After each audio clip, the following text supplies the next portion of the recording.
Então exatamente, ele tá ali, o povo fica falando dele e ele, olha, disso eu bem sei. Calai-vos, é assim que tá escrito em Reis, 2 Reis, capítulo 2. Então não tinha nada de secreto, né? Então se vê que Yahushua cumpriu o rapto, assim como as duas testemunhas também, né?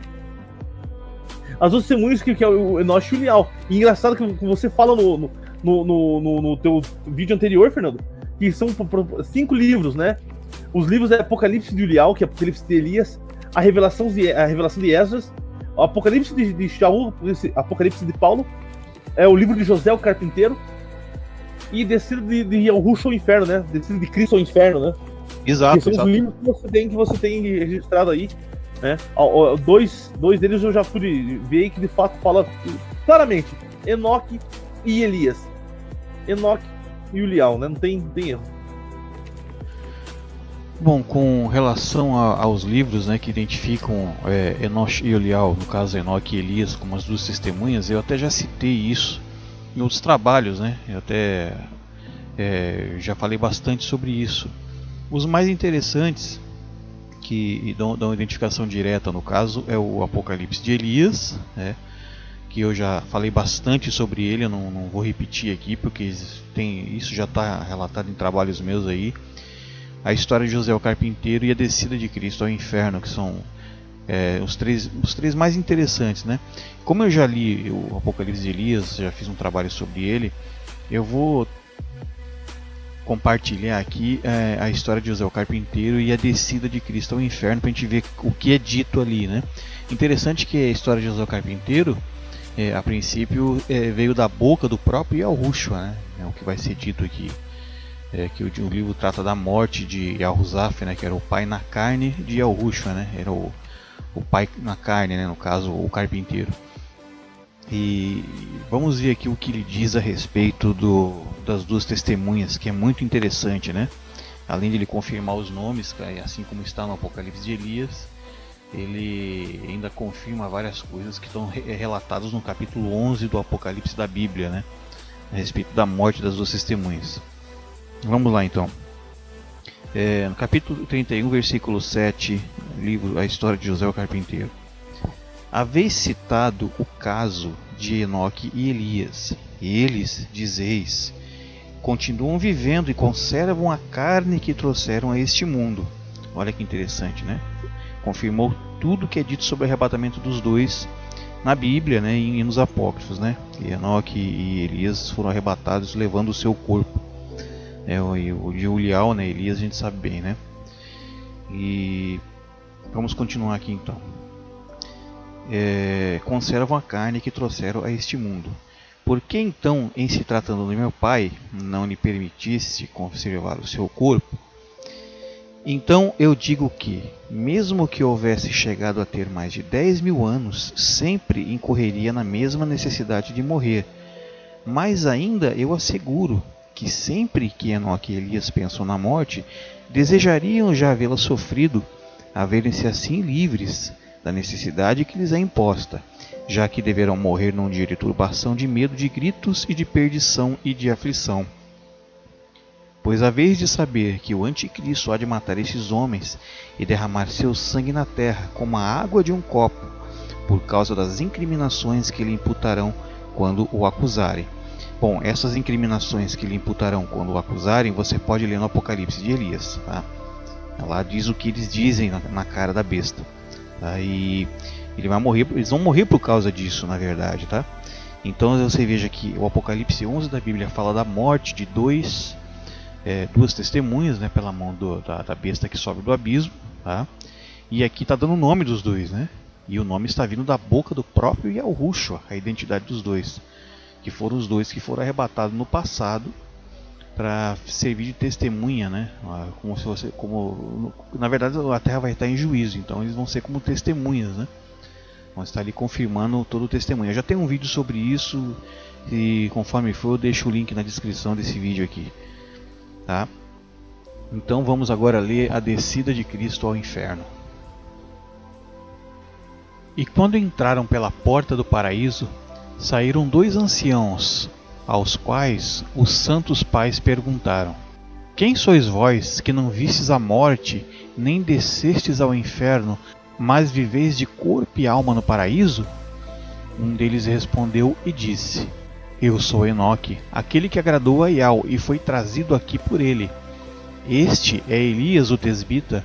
Ambos seguiremos vivendo até a consumação dos séculos. Então seremos enviados pelo Eterno para enfrentar o Anticristo e ser mortos por ele, e ressuscitar no terceiro dia, para depois sermos arrebatados pelas nuvens ao encontro de Ial. E daí a gente tem que comparar o bebê com o Yahushua, com o Lial e com o Enoque antes de subirem. Da mesma forma que Enoque e o Lial, esse bebê terá muito entendimento, a ponto de que as pessoas venham a ter com ele para que possam aprender. E vão vir prostrados aos pés porque saibam que eu te amo. E vão pedir azeite, assim como foi com as virgens, e assim como foi em Filadélfia. Saibam assim que eu te amo, né, irmão? Saibam que eu te amo. Isso é uma coisa muito interessante, sabe por quê? As pessoas têm condição de saber que ele te ama hoje. Como é que você sabe que Yahushua ama alguém olhando assim, né? Que sinal que a pessoa carrega? Ninguém sabe. Ninguém tem certeza de nada. Mas por que esses vão ter, né? As pessoas vão olhar para eles e vão ter a certeza que Yahushua ama eles, né? Alguma coisa vai ter de diferente neles. Alguma coisa tem que ter de diferente, claro. Exatamente. Essa transcendência, né? Exatamente. Só desculpa até te cortado, mas é importante frisar isso aí. Não, tá perfeito. Tá perfeito. E daí assim, então como o Enoque e o Lial terá muito entendimento, ao ponto do pessoal vir querer aprender. Assim como foi com o Yahushua, que é a cabeça e Enoque, esse corpo irá transcender nesse corpo mesmo. A gente vai mudar, a gente vai receber. E praticamente toda a nossa conversa aqui, Fernando, começou com você me questionando: e Eric, e se a gente um dia acordasse supremos, de uma forma que, já no corpo novo, no novo corpo, onde a gente não vai ter raiva, porque hoje, puxa vida, se a gente tá dirigindo um trânsito aí, uma pessoa corta você vai falar, ou, né, eu vou usar o termo chulo aqui, os irmãos que me perdoem, mas olha o desgraçado ali me atravessando na minha frente, um endemoniado, né? Muitas vezes a gente fala, né? Ó aqui, homem usado pelo inimigo. Muitas vezes, sem noção, né, a gente comete pequenos delitos assim, que o Eterno é capaz de perdoar, obviamente, pelo sangue do nosso Salvador Yahushua. Mas, e se um dia a gente chegar e nada bater na gente, nada ser um incômodo pra gente, nada ser, entendeu? Acordar de uma forma já transcendida, a ponto de você atravessar uma parede, fazer coisas incríveis. Tá certo? Então, é assim que vai acontecer. Então, é assim que a gente tem entendido, né? Porque Enoque também transcendeu nesse corpo. A ponto de fazer coisas incríveis e maravilhosas, né? Do mesmo jeito. Bem-aventurados são os 144 mil, viu? Olha. O que a gente vê agora é que realmente bem-aventurado quem alcançar isso. Sim. Olha, o povo fará. Ó, esses caras vão fazer milagres, esses 144 mil, igual o Lial e o Yahushua, né? Porque o Lial fez fogo do céu descer. E por que a besta? Nós já vamos chegar lá e explicar isso pra vocês, já, irmãos. Nós já vamos explicar por que a besta vai querer fazer chover fogo do céu. Um dos motivos é porque a gente vai ter capacidade de fazer chover fogo do céu, assim como as duas testemunhas também vão fazer. Só que a gente por um período breve. É o período de 40 dias. Tá certo? Falar milagres. Então, e depois aquele de fazer milagres, irá trazer conserto ao povo, assim como foi com Enoque e como foi o Lial. O Lial e Enoch também fizeram isso. Eles trouxeram conserto ao povo. Foi linda a educação que o Enoque deu pro povo. O Lial já foi mais grosseiro, né? Até quando vocês vão ficar custeando entre dois pensamentos? Entre Baal e Ial? Até quando vocês vão ficar nesses dois pensamentos? Custeando entre esses dois pensamentos? Tá errado. Então esses dois trouxeram conserto pro povo. E Yahushua trouxe pro pessoal lá que não criam e acabaram crendo, criaram muito poder e foram lá e fizeram o que fizeram, né? Então a gente entende, então de fato a gente repete que Filadélfia é o bebê, que é os 144 mil, que ficaram 40 dias obedecendo, transcendidos aqui, obedecendo, né?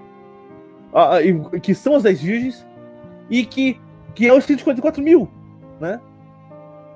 Então, é incrível, né? E esse 144 mil vai ter eu vou usar o termo aqui, a majestade, não, a palavra glória não é uma coisa que tá mal entendido pelo povo também, né?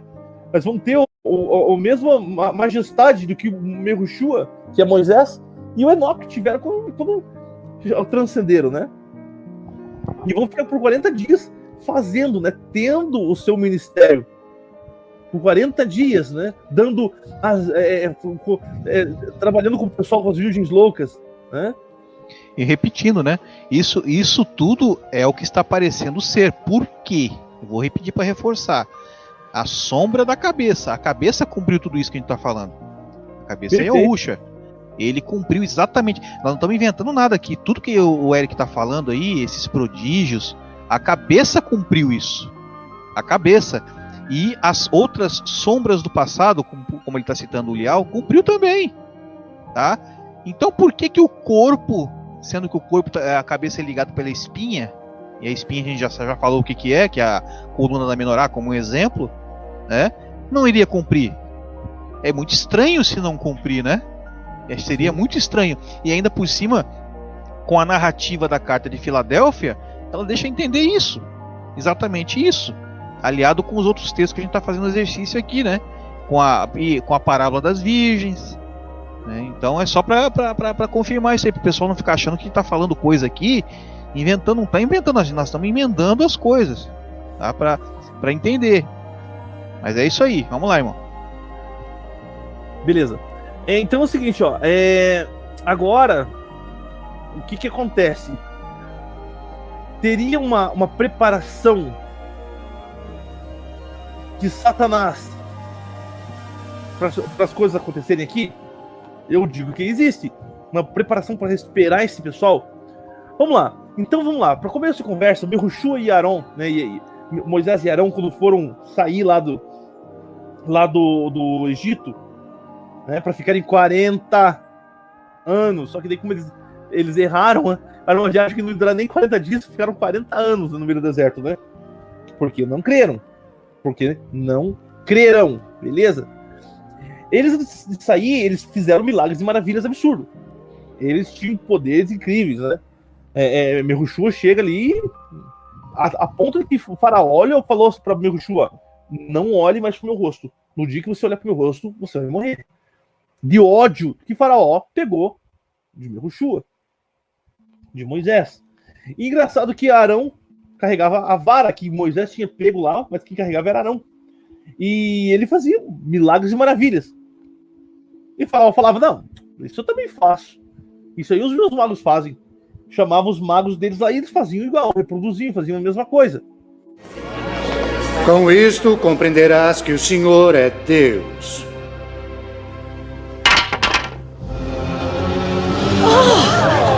Cuidado!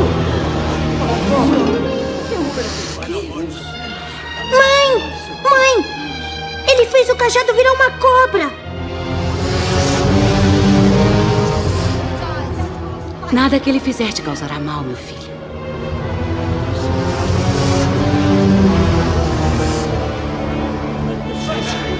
O poder de teu Deus é apenas um truque barato. James.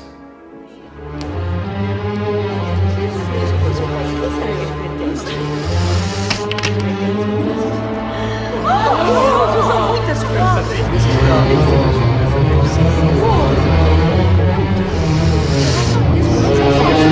Oi. Mãe, olha!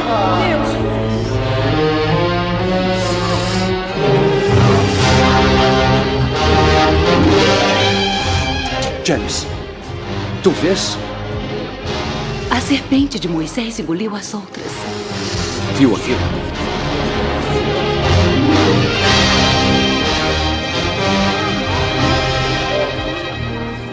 Deste-me este cajado para dominar cobras e escorpiões. Mas Deus fez dele um cetro para dominar reis. Ouve suas palavras, Ramsés, e obedece. Como é que ele pode dizer isso? Ele ousa a palavra. Obedecer? Moisés. Já não há magos suficientes no Egito para que voltes transformando cajados em serpentes? Ou então fazendo coelhos aparecerem? Já não há magos suficientes no Egito para que voltes transformando cajados em serpentes? Ou então fazendo coelhos aparecerem?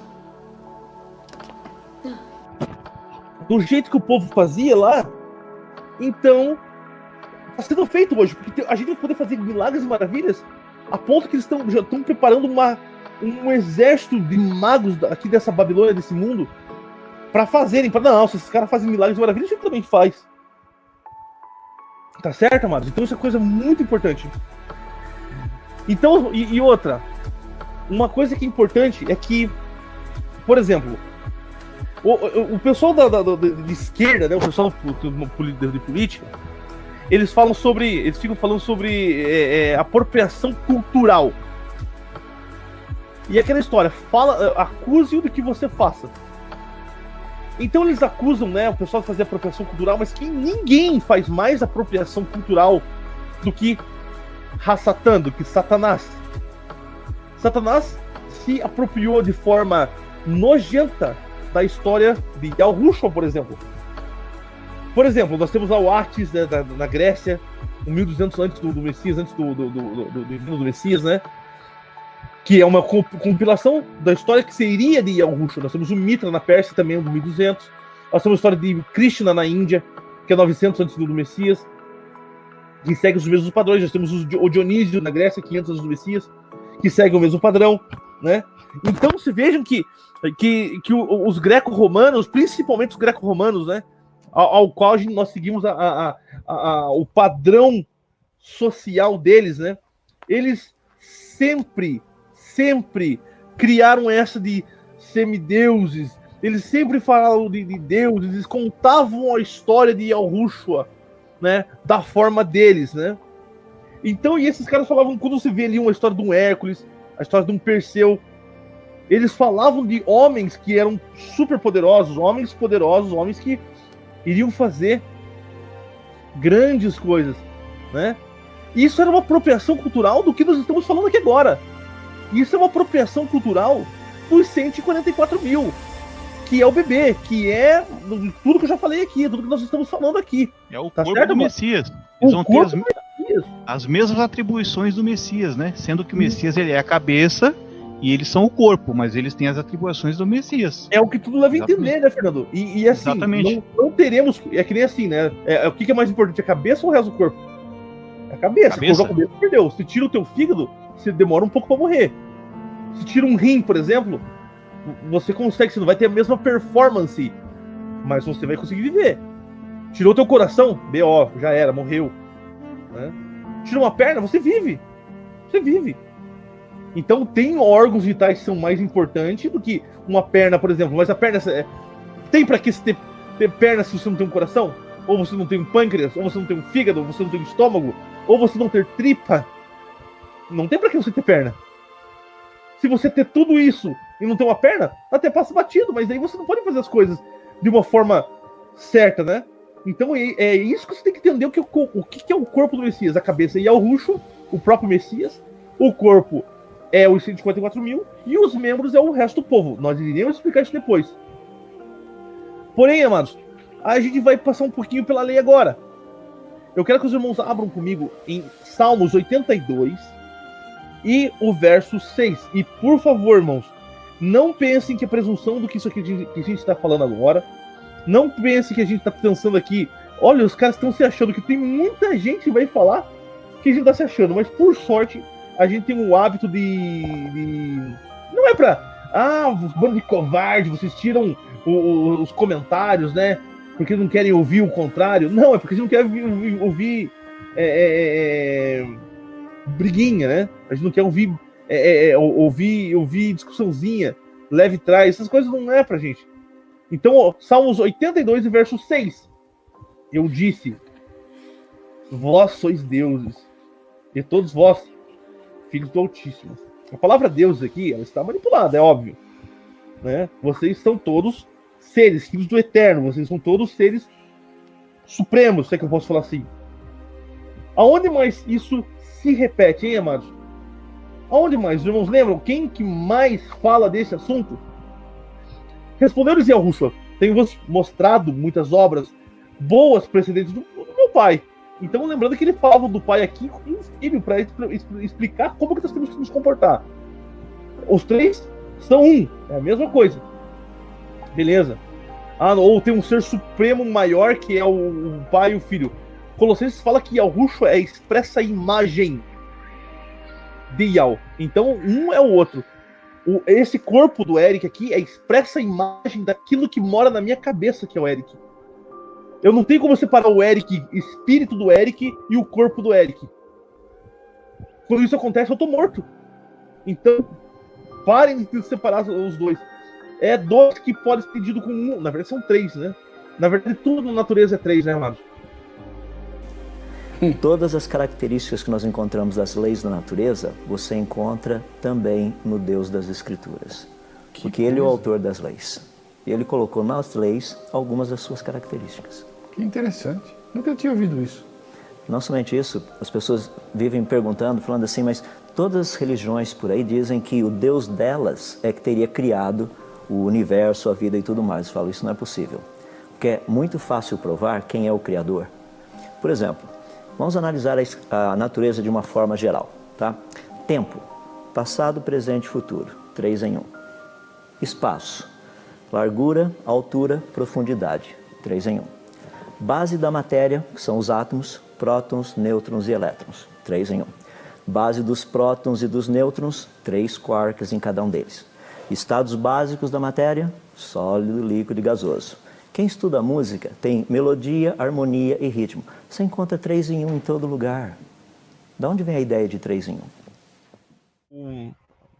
O tempo, passado, presente e futuro. Nós temos aqui o espaço, a altura, largura, profundidade, música, harmonia, melodia, ritmo. Nós pegamos lá o átomo, elétron, nêutron e próton. Nós temos corpo, alma e espírito. O próton é 3 quarks, cada próton são movido em 3 quarks, cada um.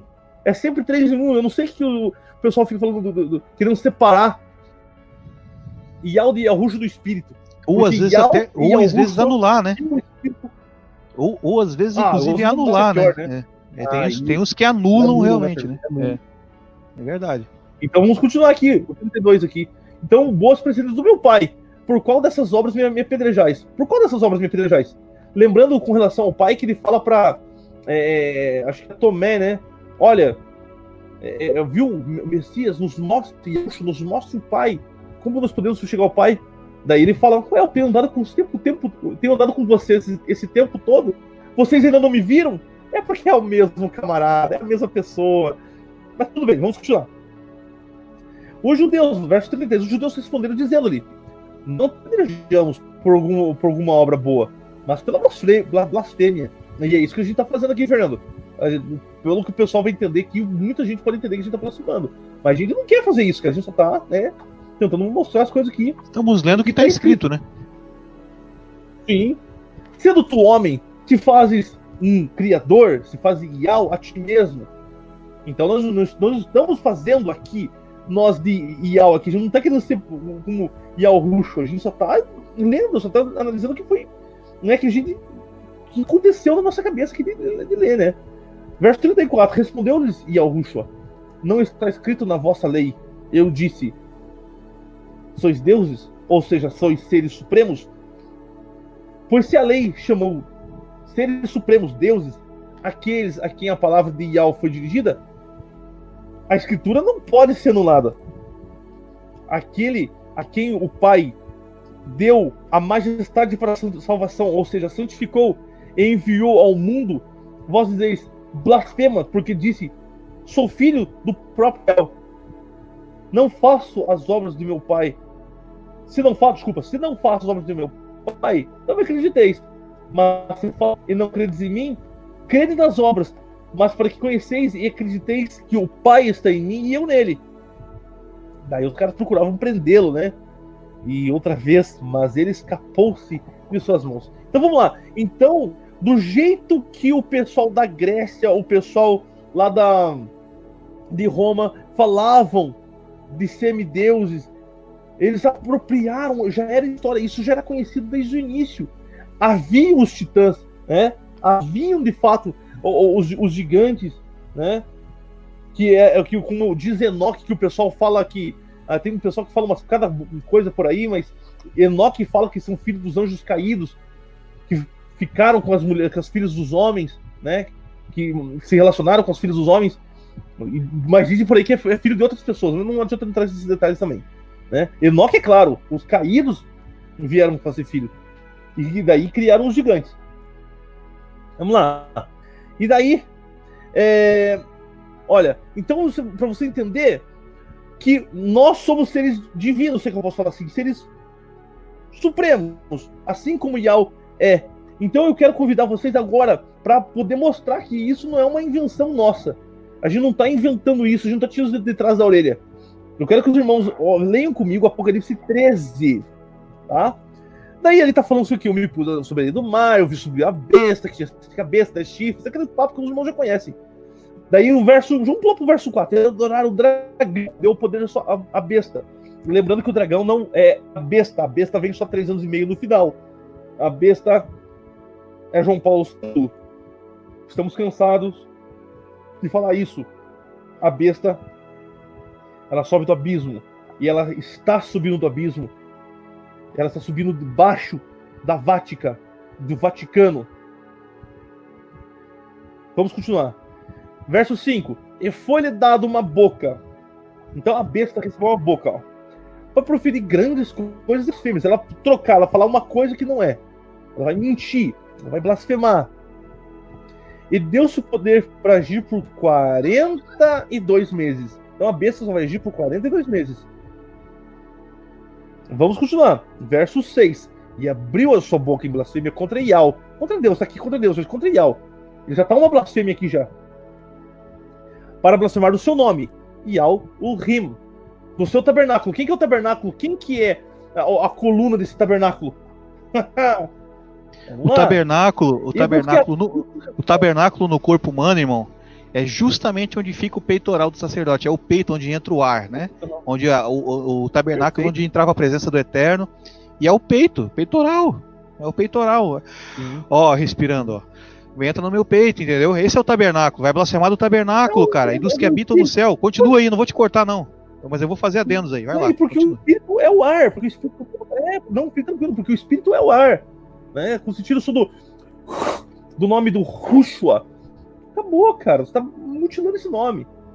Então, daí tá falando que a besta tá blasfemando os que habitam no céu. Quem são esses que habitam no céu? Sendo que a escritura é clara que tá sendo preparado ainda para o povo chegar lá. Tá sendo preparado. Ele foi preparado no lugar. Mas por que ele tá falando dos que habitam no céu?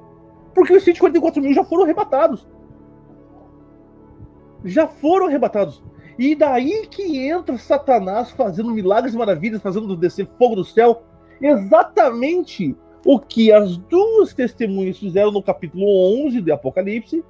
E exatamente o que possivelmente esses semi-deuses, se é que eu posso falar assim, que os 144 mil serão por 40 dias, né?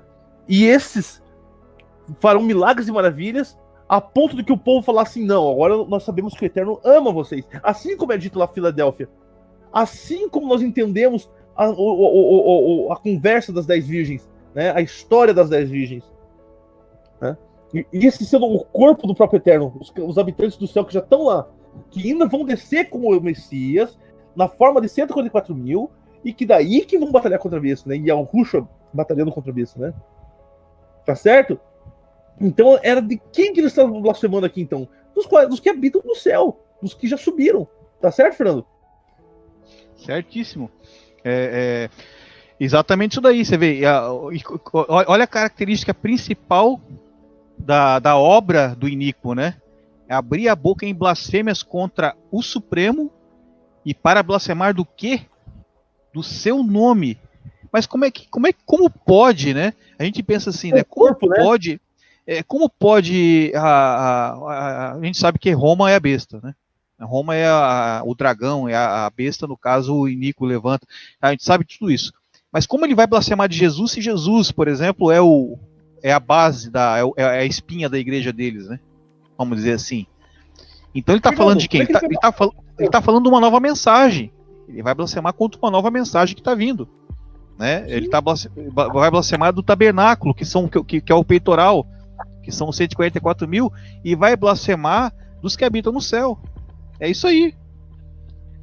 Como é que ela vai blasfemar dos seus santos? Porque a besta decide quem é santo e quem não é.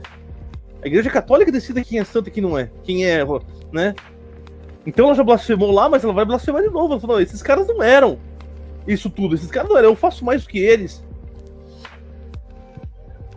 Tá certo? Exatamente.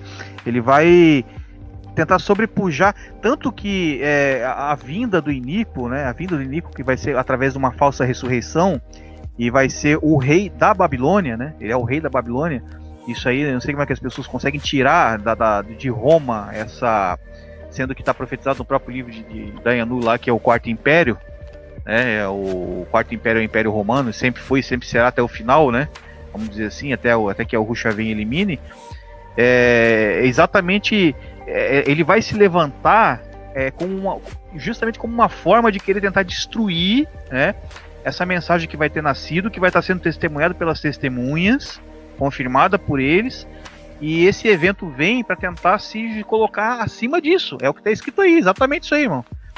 Ele vem para tentar ele tenta anular o nome, né, que esse nome não é um nome falso, tenta anular as obras do tabernáculo, né, representado pelo peitoral, né, os 144 mil, e a obra dos que habitam no céu, né, do passado. E eles são... Você pode reparar que é tanta cópia disso, que se você for dentro da Igreja Católica, você for lá na sede, no Vaticano, você vê a Igreja Católica justamente elegendo os santos. Eles elegem os santos. E já é uma forma de blasfêmia isso, na verdade, né? Você vê que ele nomeia, eles canonizam os santos. Ah, esse aqui é santo, aquele ali não é. Vamos fazer um processo canônico para eleger aquele tal santo. E o mais interessante de tudo é que vai haver uma imitação muito impressionante das coisas do Yahushua nisso aí, que o fato de que a própria besta, ele é um santo, tá? É um santo eleito deles, né? Vem como um santo eleito deles. E ele vai imitar a questão do tabernáculo.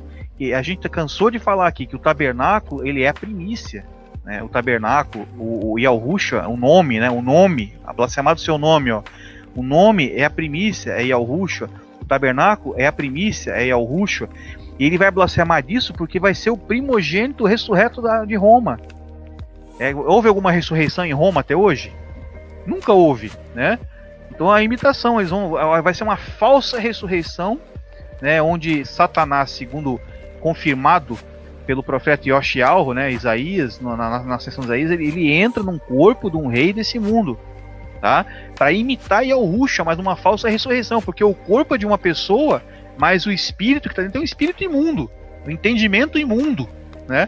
Vamos dizer assim, um entendimento imundo, espírito imundo, né? Na forma então vai ser exato, espíritos semelhantes a rãs, né? Já está escrito ali, no próprio Apocalipse já fala isso, meu irmão. Não é uma coisa que está, né? Então você veja que é uma imitação, né? É uma forma de tentar blasfemar a obra que foi mostrada por Yahushua, a cabeça no caso, né? E pelo seu corpo, que são as primícias, né? Pelo seu corpo, que é o bebê de Apocalipse 12, pelo seu corpo, que são 144 mil, pelo seu corpo, que é o templo, que a gente já mostrou aqui, é o templo, confirmado pela carta de Filadélfia, e pelo capítulo 22, né, de Apocalipse, 22 é isso, né? E, então, claro, aí isso também vai remontar de novo, né, ao último sinal. Qual é o último sinal que o Yahushua dá lá? Você abre o livro de Manial, Mateus capítulo 24, você vê que ele dá um monte de sinais, né? Você tem lá guerras, terremotos, fomes, tal. Isso tem acontecido desde a época dele e tem sido aumentando, vai ser aumentando a frequência. Hoje a gente tem um número de terremotos mais absurdamente superior do que se tinha há 1500 anos atrás, por exemplo, né? Mas o último sinal qual que é?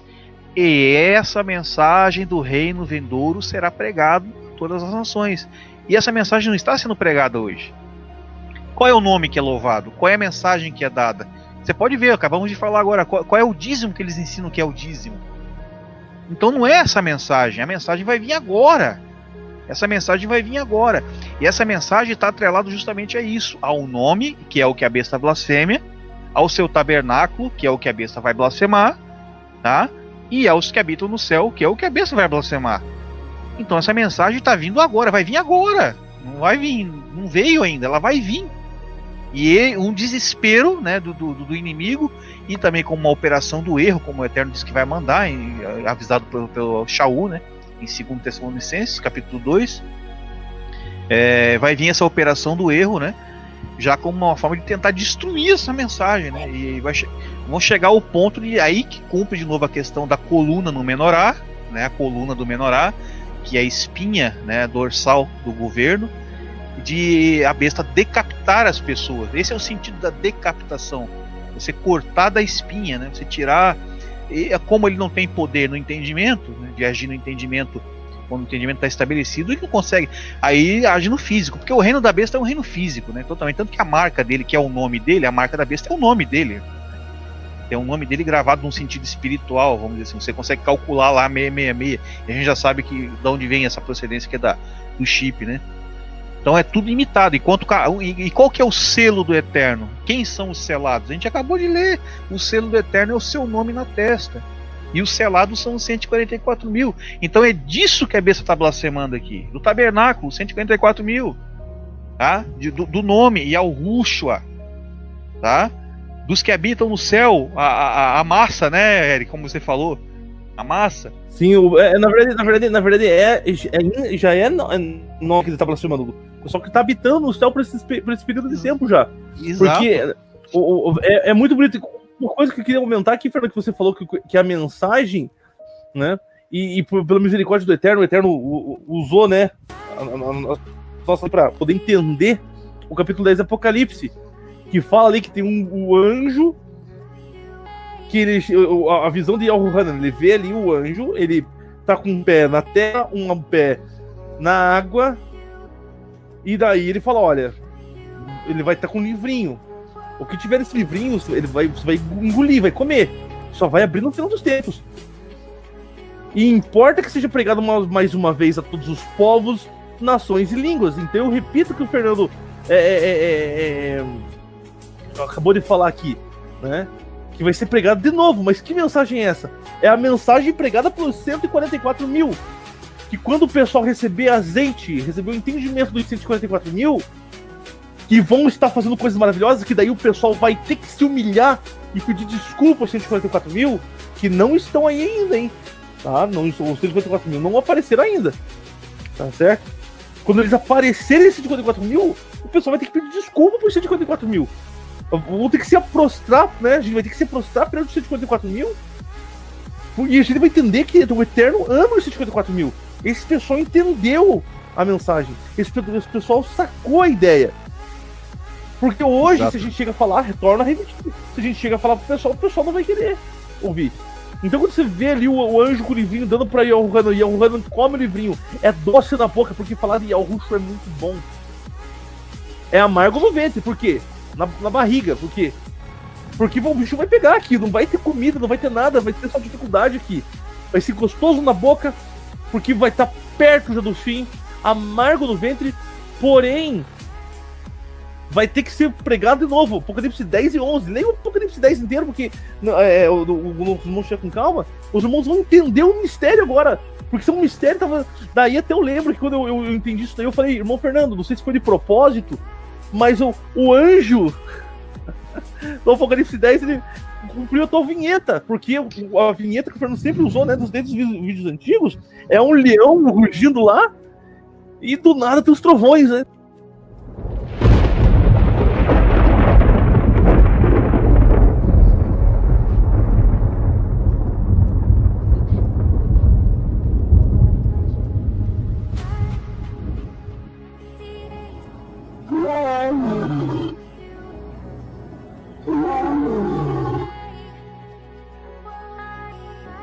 Então, nossa, o Fernando, essa é a tua vinheta, cara. Que absurdo, irmão. Exato. O livro Ascensão de Isaías, Ascensão de Yoshahu, ele profetiza, ele fala sobre esse anjo do espírito, né? Anjo do entendimento, né? Ele fala desse anjo. É esse mesmo anjo, que inclusive esse anjo estava no trono do Eterno lá no lado, né? Na visão de Yoshahu e Isaías. E no mistério no mistério não, né? Vamos dizer assim, no código do nome, né? No código do nome Yahushua, a gente tem o Hu como esse anjo. E esse anjo aí, ele apareceu diante da visão de Al-Hana, João, e a gente tem um nome formado, né? Você vê que, aí que eu digo, né, irmão? Ele estava onde? Ele estava no meio, né? Esse anjo, no meio. Ele estava com um pé na água e um pé na terra. Terra e Al. Água, Shua. E ele é o anjo do quê? Do entendimento. Então, no entendimento, o que ele deu? Ele deu um livrinho, mandou eu guardar segredo, né? E o segredo é um nome. E esse nome, como você falou, coisa mais linda. Ele no versículo 11 do capítulo 10 da Apocalipse, você vê lá, e ele me disse: importa que profetizes outra vez, mas pô, já não está sendo profetizado? Já não tem um monte de igreja aberta aí? Não tem um monte de gente falando um monte de coisa? Importa que profetizes outra vez? Então não está sendo profetizado nada que seja realmente a mensagem, né? Importa que profetizes outra vez a muitos povos, nações e línguas e reis. Entendeu? Então é exatamente isso, irmão. Ótimo adendo você fez aí, sabe? Ótimo adendo, é isso aí. Vamos lá continuar então. Então a gente tá compreendendo tudo isso aqui, né? Todo esse padrão aí. E não esquecer que a água, o Fernando acabou de falar aqui, eu comentei também, que o anjo coloca o pé na água, né?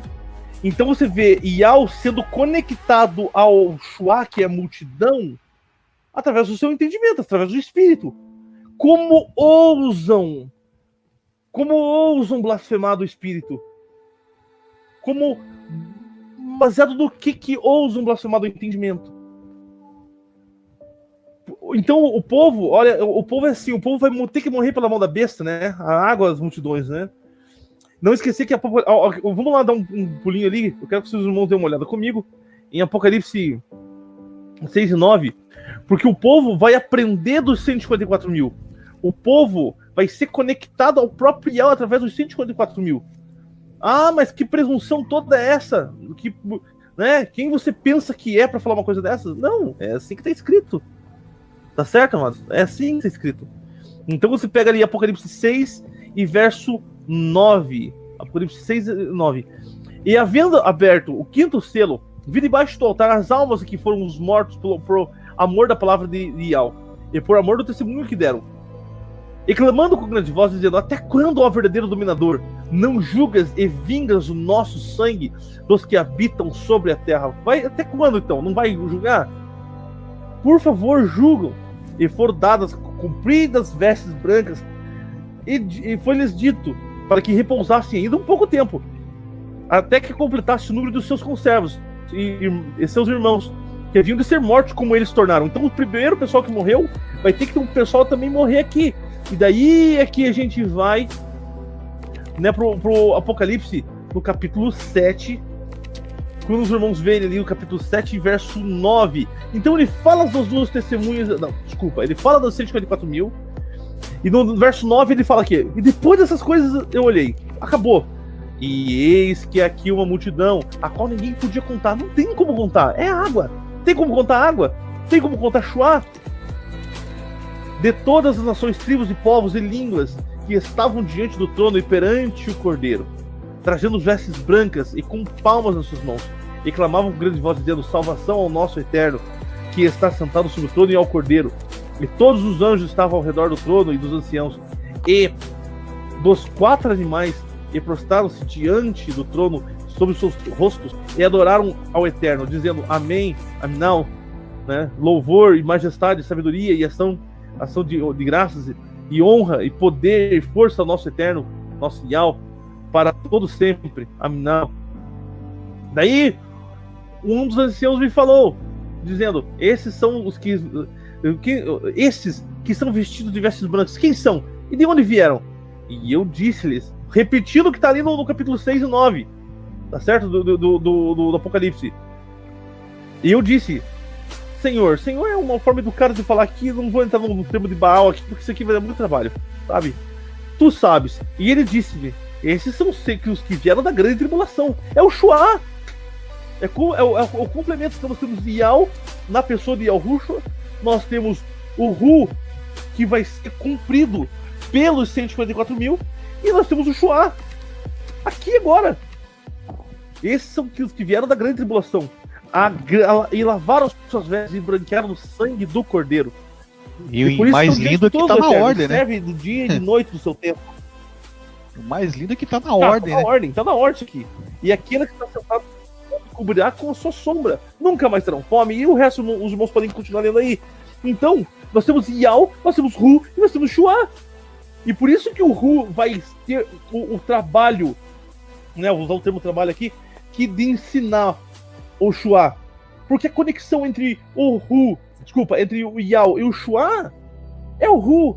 A conexão entre a terra e a água é esse anjo, ele conecta através das suas pernas. Tá certo? Que por sua vez é o 144 mil, que por sua vez é o bebê, que por sua vez é o Hu, que por sua vez e assim vai, meu amigo. Que por sua vez é as primícias. É o candeeiro, né? É o menorá. É o menorá, que por sua vez é a coluna, que acabou. Então tá tudo conectado. Então, quando eu li aqui, eu falei que vós sois deuses, vós sois seres divinos. É porque isso vai acontecer. A gente não vai tomar o lugar de Yao aqui, não. Não pense isso. Não pensem errado, por favor. E não é com presunção que a gente fala isso também. Mas, amados, tá escrito, vai acontecer. Vão ter que vir pedir. Olha, dá um pouco do teu azeite. Eu tô prostrado aqui, ó, pedindo. Quando você tá implorando alguma coisa a alguém, você fica de joelho. Você vem implorar. Dá-lhe do teu azeite. Não, eu sei que Yao te ama. Não, você tava falando a verdade. Como é que Yao ama? Como é que ele mostra que nos ama? Através da verdade que a gente fala. Não é verdade? Ah, mas o jeito que Yahushua morreu já foi pra mostrar o seu Ravna, o seu amor. Ah, gente, mas agora vai ser através dessa forma, mostrando que todo o entendimento vai cair sobre nós. Daí é que ele vai mostrar o seu amor de fato, né? Tá certo? Então, amados, o que a gente quer que vocês entendam? Que a multidão não é o bebê. O bebê são os remanescentes que aceitaram a Yahushua. Os remanescentes de Israel, daquela lá, que aceitaram Yahushua. Tá certo, amados? A gente vai explicar isso tudinho para os irmãos. Tá bem? Então, amados, como nós estávamos falando aqui, vamos continuar aqui. Uma coisa que é importante falar é você distinguir, né, a cabeça, que é o Messias, que é o próprio Yao. Nós temos o corpo com os órgãos vitais, que é os 144 mil, né, simbolizado no peito do sacerdote, que é a coluna, e nós temos os membros, né, os membros que é a água, o povo, as multidões. E quem vai morrer pela mão da besta, vai ser surrado pela mão da besta, é esse povo. Então, até engraçado, né, Fernando, se pudesse comentar aí, quem apanha no corpo é a massa, né? É o povo, é o que está por fora, não é a primícia, porque os órgãos vitais estão dentro, né, Fernando? Como é que fica esse negócio? Isso é verdade. Você vê que tem o peitoral, né? Ali são os órgãos vitais, a parte central do corpo e a cabeça, né? Se a gente reparar, ele foi surrado no corpo, né?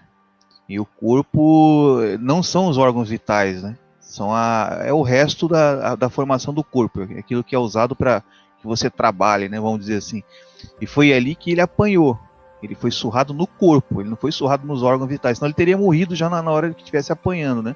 Isso está simbolizando o quê? Justamente é o Shua, que a gente está falando aqui, que a massa são as pessoas, né? A multidão que vai ter que passar por essa provação, né? Vamos dizer assim, de ser mortos por... Quer dizer, aí a gente se pergunta, né? É só você olhar, quem surrou o Messias? Quem que surrou o Messias? Foi o Império Romano. Os soldados romanos estavam ali batendo nele. Engraçado como isso vai se repetir de novo, né? E tem gente que ainda fala que Roma não é a besta do Apocalipse. né? Não é aquele que vai tentar destruir a mensagem do Messias, que no caso ali estava representada por ele mesmo, né? Pelo próprio Verbo encarnado. E Roma veio e surrou o corpo desse Verbo. E o corpo desse Verbo, o corpo, né, ali, aquela pele que apanhou, aqueles músculos que se rasgaram, né, apanhando, representa justamente o Shua, que é a multidão que está por fora, e por dentro você tem o tabernáculo, né, no peito ali, o Santo dos Santos, ali onde está o coração, onde entra o ar. Ali ali estava protegido, vamos dizer. E tanto que ele ficou vivo, né, fisicamente falando vivo, para depois morrer, completar tudo no madeiro, né? Acho que era mais ou menos isso que você estava querendo que eu falasse. Não, perfeitamente, Fernando, perfeitamente. E é por isso que a gente já leu, né, que aqui o Apocalipse 6 e 9, que o pessoal que morreu lá atrás, há muitos anos, pelo amor do Deus, ao Rushua, eles ainda estão debaixo do trono lá, eles estão clamando, tá entendendo? Exato. Né, por justiça, né? Eles estão num estado ali que não necessariamente os espíritos deles estão mortos, obviamente, os espíritos deles estão clamando, né? Que por sua vez, você fala assim, né? Ah, mas o povo dos 154 mil, eles são quem necessariamente, né? A gente já sabe que é o bebê, a gente já sabe que é a coluna, a igreja de Filadélfia, que é a coluna, templo, que é a menorá, a coluna do próprio corpo. É assim que está escrito, né? É assim que a gente não está inventando. Detalhe, a gente não está inventando isso, porque isso está escrito. A gente está colocando só colocando as coisas nos lugares que a própria lógica da narrativa do que está escrito está dizendo. E a gente não está só embasando no texto. A gente está pegando e indo nos símbolos deixados pelo próprio Eterno dentro da imagem do tabernáculo, como ele mesmo fala no Pentateuco, nos 5 livros, que o pessoal fala, ele fala que aquilo ali é a imagem do tabernáculo. E quem é o tabernáculo? O tabernáculo é o corpo, né? O corpo, ele tem os órgãos vitais e tem. Eu só estou falando isso aí, irmão, para frisar, porque tem para não dizerem que a gente está se embasando na própria imagem que ele deixou do tabernáculo. Nós estamos só montando a imagem, né? Então, quando a gente fala, por exemplo, que o tabernáculo foi surrado por Roma, a gente tá pegando uma prova, né, física de algo que ocorreu. A gente está usando como sombra das coisas futuras. Ele mesmo deixou isso lá atrás, ele apanhou para isso ficar como sombra, mostrando esse plano de salvação para hoje, né? Tabernáculo, o Santo dos Santos preservado e o corpo apanhando. E é como você está falando aí, cada colheita a seu tempo, cada cereal a seu tempo, de acordo com a dureza da casca, né? Tem a casca mole que vai primeiro, a casca dura fica. Isso aí, como é que um incircunciso vai subir? Agora você está entendendo o sentido da circuncisão. Pô, a casca tem que sair para você ir. Você tem que ir como um cereal limpo, puro, para ser usado, né? Para você virar comida para os outros, né? Servir os outros, vamos dizer assim. Agora você está lá com aquela casca grossa, dura em cima, não tem como subir, né? E cada um a seu tempo. A uva vai ser esmagada. São os mais teimosos, né? Os mais cabeça dura. Quer dizer, esses aí vão ser esmagados, né? É muito bonito isso, né, irmão? Quando a gente entende assim, sabe? Ah, perfeito. Plano espetacular, né? Desculpa ter te interrompido aí. Não, que isso, por favor, nem fala uma coisa dessa. Isso foi esse negócio aí. E assim, ó, quando você pega, né, você caminha nessa sequência aí, você entende que, como a gente tá falando aqui, que o filho, o bebê, a coluna, a gente já falou tudo isso inúmeras vezes aqui nesse trabalho, né? E quanto mais a gente fala isso, é melhor para você poder entender do que nós estamos falando aqui. E quando você pega ali, né? Quando você vê lá em 1 Coríntios 15, 23, que ele tá falando ali, ó, primeiro é primícia, né? Daí você pega ali... Acabei de falar isso, você vê que coisa, né? Tá confirmando pela palavra de Shaul, você tá confirmando isso, né? Não, sem falar que não é nem só isso, né, Fernando? Se você pega também, voltando a falar do templo ali, quando você pega Barnabé falando do templo ali, é a coisa mais linda do mundo, né? Explicando, dando detalhes sobre o templo, né? Então, exato. Então quando fizeram lá um templo de pele lá atrás, lá quando o Yahushua fez, né, Moisés, ele tá falando de nós, ele tá falando do Messias, ele tá falando também do pessoal que vai ficar, porque um é parte do outro. Porque o plano de salvação, ele consiste em ter um Yau, um Ru e um Shua. Então, e daí quando eu queria que os irmãos abrissem aí a Bíblia em Êxodo 4 e verso... vamos pegar do 21, 4:21.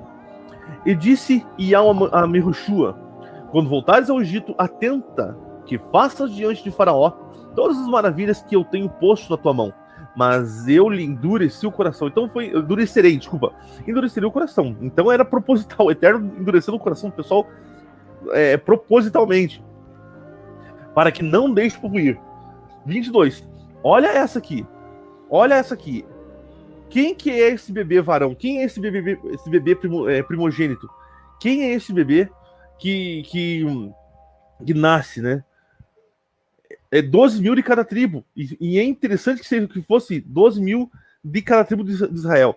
Que o Eterno... A gente vai tentar mostrar para vocês aqui que, de fato, o Eterno busca esse pessoal descendente de Israel.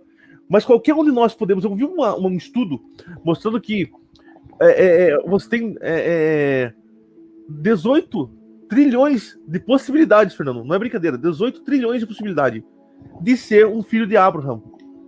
Porque, por exemplo, eu sou filho de 2. Só que 2 é filho de 4. 4 é filho de 8. 8 é filho de 16. 16, isso 4 gerações atrás. Para chegar o Eric, teve que ter 16 pessoas. Só que 16, as 5 gerações, teve 32. E 32 teve 64. Isso é 6 gerações. Ok, há 200 anos atrás, 30... A progressão, né? Progressão geométrica. Progressão geométrica. Então, para chegar no Eric... A possibilidade do Eric ser primo em 15 gerações atrás do Fernando ser o mesmo ancestral é muito fácil. É o legítimo samaritano, né? O legítimo samaritano, é uma mistura, é uma bagunça, exatamente. E quando você pega isso pela história, né? Já tem trabalho meu, pelo menos ali falando sobre esse povo, né? Tem um blogzinho lá que tem falando sobre essa possibilidade, sobre um fato histórico, né? De fato histórico. Falando que o pessoal, nas Inquisições em 1492, foi chutado para Portugal. Todos os judeus eram forçados a comer carne de porco. O SUS era comer carne de porco, eram forçados a comer carne de porco. É o serviço do Império Romano. É o serviço do Império. Nunca mudou, né? Começou surrando o Messias lá atrás, né, e continuou surrando o corpo. Até hoje tá surrando o corpo, né?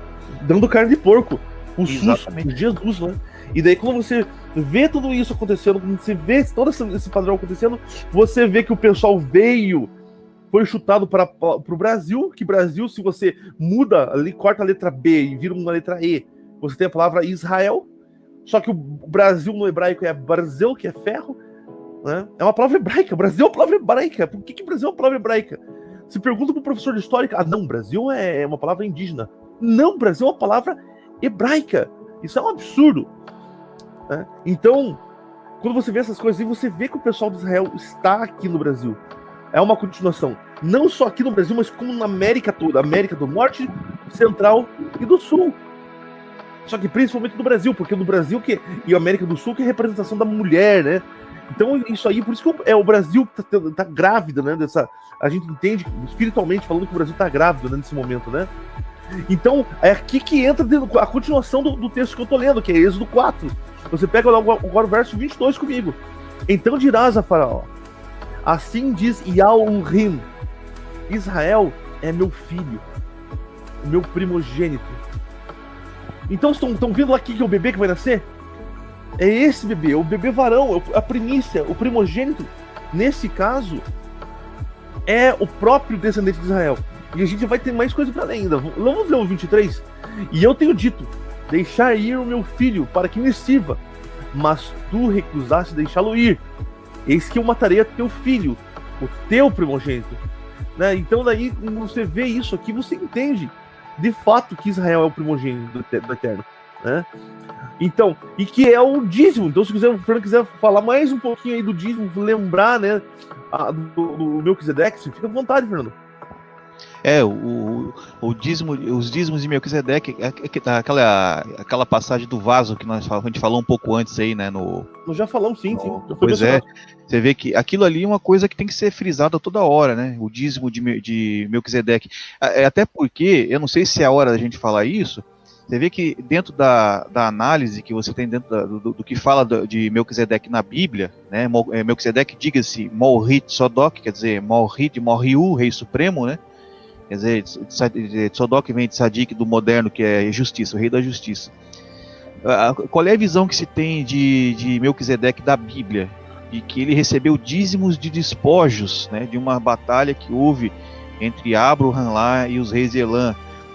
Só que é uma história muito mal contada, porque essa batalha dos reis de Elã, ela foi semelhante à passagem de Gideão. Não houve sangue derramado pela mão de Gideão. O povo morreu com a própria babilonização do momento, né, da confusão. Hoje a gente vê muita confusão, principalmente em termos do que é ensinado, né, irmão? Mas assim, de línguas, né, de nomes, de tudo, esse mundo é uma confusão, é o mundo da contramão, né, é um mundo que ensina tudo, o que puder ensinar errado, ensina errado, né. Aí você vê que não houve sangue. O que aconteceu com Abraham, você precisa ler os apócrifos da história do vaso, né, a história de Salém. Ele cercou o povo, acendeu a tocha, colocou dentro do vaso, né, e aí o povo viu a luz em volta do arraial e se matou lá embaixo, estava acampado, igualzinho aconteceu com Gideão. A história de Gideão não foi o primeiro, né? Houve um primeiro e um segundo. O primeiro foi Abraham. Então você vê que esse dízimo vem daquela história daquele vaso que eu falei lá em cima, né, do vaso. E ali está provado o nome. Mais uma vez eu vou frisar isso, está provado o nome, né? No vaso, quer dizer, você tem o vaso que é Ial, você tem o dízimo das pedras que apareceram dentro do vaso depois que o azeite se tornou pedras, e azeite, lembrando da parábola das virgens de novo, né, que a lâmpada tem que ter azeite dentro. Se não tiver azeite, você vai ficar desesperado para arrumar o azeite, né, quando você vê que aqueles que têm azeite tem algo diferente neles, né, você vai ter que ver isso para poder reconhecer. Aquela história de Tomé. Tomé teve que ver o Messias transfigurado, teve que ver o Messias com o corpo incorruptível, teve que ver as chagas para poder acreditar, né, na mensagem que o Messias estava passando. É mais ou menos essa a ideia, né? E o lance também muito legal na questão de Melquisedeque é que ele nasce, né? Eu quero frisar isso antes de você retomar de volta, irmão. Ele nasce, ele cumpre os mesmos 40 dias, que no caso que o próprio Messias cumpriu depois até por 2 vezes, né, uma no nascimento físico e outra no nascimento do entendimento, quando ele recebe o corpo eterno e cumpre os 40 dias aqui embaixo antes de se apresentar ao eterno, lá em cima, ao pai dele, né, para complementar, né, digamos assim, a união deles. E Melquisedeque cumpre esses 40 dias quando ele nasce, e depois dos 40 dias o que acontece com ele? É a mesma coisa, ele sobe ao Jardim do Éden, representando a subida aos céus, né? A transcender, vamos dizer assim. E aí o que acontece? Ele fica um período lá na destruição do mundo e volta depois para estabelecer um reino terrestre, como se fosse uma representação do reino eterno do próprio Rei da Justiça, que é Yahushua, né? Ele vem e estabelece. Então, se você vê, olha essa prefiguração maravilhosa, irmão. Esse aviso, esse pré-aviso, né, de como será com o corpo de Yahushua. Porque Melquisedeque, o Rei da Justiça, como ele tem a roupa do sacerdócio, ele tem aquelas pedras no peito, tudo aquilo que o sacerdote carrega, ele já está prefigurando isso. Ele está prefigurando um povo que, unido com a cabeça, vai formar um corpo. Esse corpo nasce, né, no caso dele foi físico, mas agora será espiritual, entendimento. Nasce, fica 40 dias aqui, para depois ser levado, ser guardado, depois voltar a estabelecer um reino. Concorda comigo, irmão, que é isso? Veja bem. Absolutamente, irmão. Então a gente teve mais de uma representação disso, né, nas histórias, dentro das escrituras, assim, sabe? E o importante é lembrar e frisar, né, que quando a pessoa que escreve, ela não estava necessariamente tendo uma revelação do Eterno. Ela estava relatando um caos que ela ouviu, uma história que ela ouviu, porque ninguém tinha noção disso, porque o livro de Melquisedeque, é importante os irmãos lembrar que era para ser revelado para o último jubileu, para o último momento. Bem lembrado. E daí, quando fala ali no Hebreus, ali, ele não tinha pai nem mãe, ele não tinha genealogia. Na verdade, ele tinha pai e mãe e genealogia. O problema é assim, que quando você pega esse livro, a exaltação de Melquisedeque, né, que A gente tem um irmão que acha tudo que é livro, né, Fernando? O irmão Renato, ele acha. Eu não sei como é que pode achar tudo aquilo, cara. E daí ele mandou a versão em inglês, né? E daí, quando eu li aquilo ali, eu falei, para com isso. Então ele tinha de fato um pai, ele tinha de fato uma mãe. Só que ele cumpriu a mesma sequência de Yahushua a um nível absurdo. Então é aquela história. Então a gente. Praticamente porque a gente tá falando isso aqui para puxar um outro caso aqui. Melquisedeque, ele cumpriu a risca o esquema de Yahushua, porque ele cumpre também, que a gente já vai entrar e já vai falar com calma sobre isso, vai ser assunto, né? Mas ele cumpre a risca aquela profecia de Yahushial 66 e 7:9, onde diz que uma nação vai nascer em um dia, um bebê vai nascer em um dia. Porque quando Melquisedeque nasce, a mãe dele morre. Teve, né, passou por dificuldade, ela morre. Só que Melquisedeque, ele nasceu igual, Fernando? Não, ele não nasceu igual. O que isso remete na mente da gente? Isso até eu creio que você vai concordar comigo. Ele nos remete ao sinal o quê? De Apocalipse 12. É apenas um sinal, né? A gente tem um sinal nos céus que, apesar de ser grandioso, porque envolve astros celestes, né, que são gigantes, você tem Júpiter, é enorme, mas ele é um sinal, ele foi montado pelo Eterno para a gente ter um aviso prévio de que tá para vir uma criança, tá para vir para nascer. E Maria, Mauroem, teve um sinal, como um aviso prévio, de que viria uma criança para nascer e que teria essa relevância de ser o quê? O Salvador da humanidade, na forma encarnada de Yahweh, né? Uma forma humana, o verbo, a palavra se fez carne para habitar no meio da gente, né? E como a Roma imita tudo isso, também isso será imitado, né? O nascimento, mas isso eu vou falar em outro vídeo, não vou falar agora não, tá? Deu para entender mais ou menos a ideia, irmão? É mais ou menos isso daí. O que houve em Mauroem lá atrás foi um sinal, porque não houve um parto propriamente dito. Tanto que, como diz o livro, né, as pessoas diziam, mas nasceu de 2 meses, outros falavam, não teve parteira, e dizem que o rumor rolou ali por todo Belém ali, né, de Judá e tal, como está escrito no livro, né. Então ele é mais ou menos isso daí, irmão. Não vou deixar você retomar, que eu já falei demais. Não, Fernando, e daí é o seguinte, ó, se você for ver bem certinho, né, todo esse esquema aí, você vê que então é um monte de prefiguração que envolve esse bebê. É um monte de coisa. Esse bebê é o dízimo, né? E vai ter que ser dizimado esse bebê, né? Dizimado, porque houve, né, um dízimo já da humanidade. Tanto é, você está dizendo dízimo, né? O que o dízimo é? O dízimo é primícia, né? O que Yahushua ele é? Yahushua ele é a cabeça.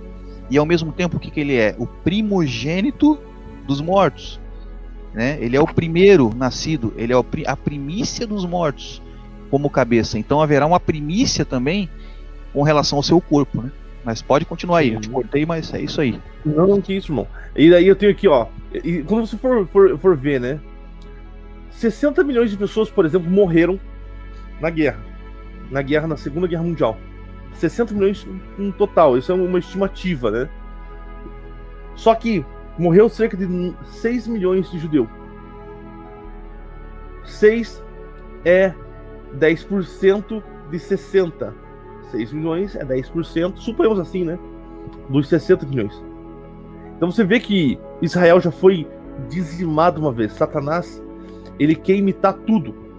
Até é muito triste que muitas pessoas, muitas pessoas, não só no Brasil e fora do Brasil, vêm e desclassificam, né, o espírito. Falam que o espírito não é e pronto, acabou. Não existe. Né? E a gente vai falar muito do espírito ainda. O que se trata o espírito, o Ru, do meio do nome. Se isso pode se brincar com uma coisa dessa ou não. Se você pode desclassificar isso ou não. E as pessoas falam assim, não, a gente está copiando Roma. Não, nós não estamos copiando Roma. É Roma que sempre usurpou as histórias, as revelações relacionadas ao Eterno. Todos os entendimentos, Roma usurpa isso. Usurpa tudo. Não tem usurpação maior. Exatamente, eu já até comentei aqui, né? Que Iates, que Mitra, isso é tudo usurpação de quem? De Yahushua. Ou foi Yalhusha que tá copiando a história desses caras?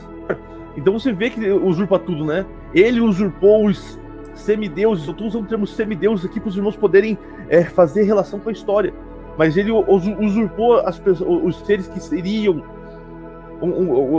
semidivinos, né? Tiveriam semidivindade em si, né? Que seriam os 144 mil. Que a gente vai ver os 144 mil, pelo que tudo leva a entender. A gente vai ver os 144 mil nessa situação, dessa forma. Então, da mesma forma que Satanás usurpava absolutamente tudo, ele usurpou também o dízimo. Ele usurpou também o dízimo a ponto de matar 6 milhões de judeus. Tá certo? Então é muito interessante como isso funciona, que isso já houve um dízimo da humanidade, né? Morte pelo Terceiro Reich. Isso é uma sombra. Isso é uma sombra por quê? Aí, você falou agora, Jair, vamos complementar isso. Isso é uma prefiguração, por quê? Porque a gente tem que ver quem que matou essa turma de judeus aí, né, toda, né? Quem foi que matou eles? Foi o Terceiro Reich germânico, quer dizer, a gente teve, eu convido a todos pesquisar sobre os outros 2 Reiches antes do Terceiro Reich, né? Pesquise, vocês vão ver lá, Sacro Império Romano Germânico. Já teve 2 tentativas de Reich, a terceira foi com o Hitler, que ficou como um protótipo da própria besta. O Hitler é um protótipo da besta. Ele é um protótipo. Ele não é a besta em si, mas ele é um protótipo. E ele prefigurou o que vai acontecer, né, mais ou menos agora, com a própria besta em si. Aí a besta em si agora vai vir o quê? Ele vai tentar formar o Quarto Reich. O Quarto Reich. É até interessante você ver que os países do eixo na guerra, um dos países do eixo era a Itália, né, fazia parte do eixo. É dali agora que vai vir o Quarto Reich. Você vê, é uma tentativa. E Quarto Reich, ele se encaixa perfeitamente na questão de Quarto Império, porque nós temos 4 impérios. O pessoal gosta de falar de botar os reis lá da besta como sendo 8 impérios, não é. É o Quarto Reich, o terceiro foi agora, nos anos 40. A tentativa do terceiro, né, de unificar a Europa como uma única nação, só dominada por um Terceiro Reich. A tentativa vai ser feita agora de novo no Quarto Reich. E isso, como eu estava falando, confirmado o quê? Pela própria visão de Daniel. Daniel fala de 4 reinos. 4 reinos, 4 Reiches, né? Que foram a Babilônia, a Média e a Pérsia, o Império Grego, né? Os helenos, né? De Elas, os gregos, e aí agora o Império Romano, que está aí até hoje. Como a gente falou aqui também, esse que surrou o corpo físico do Messias, prefigurando a surra que vão dar no corpo do entendimento, que são as pessoas, que é o Shua. Então o Eterno, ele tem um primogênito, né, que é Israel, que está em Êxodo 4:22, que é o povo de Israel. E quando você entra ali em Yalhusha, né, Isaías 1:9, ele é bem claro. Se eu não deixar um pessoal, se eu não deixar um remanescente, nós nos tornaríamos como Sodoma e Gomorra. E Shaul, ele repete isso em Romanos 11. Tá certo? Quando ele repete isso em Romanos 11, então você vê que é um remanescente de Israel. Tá certo? Em Romanos 11:5. Vou deixar meio fácil com os irmãos aqui já em Romanos, porque agora a gente vai pegar umas coisinhas de Romanos aqui que tá maravilhoso, né? Então, Romanos 11:5. Assim, pois, agora nesse tempo ficou um remanescente. Então, não é por obra, não é por nada. É o Eterno que aponta o dedo da cara daquele pessoa ali e fala, né? Então, e o povo de Israel, ele está dormindo. O povo mesmo, que é Israel, porque Israel o quê? É judeu? Não, Israel não é judeu. Israel é hebreu. Judeu é uma das tribos, né?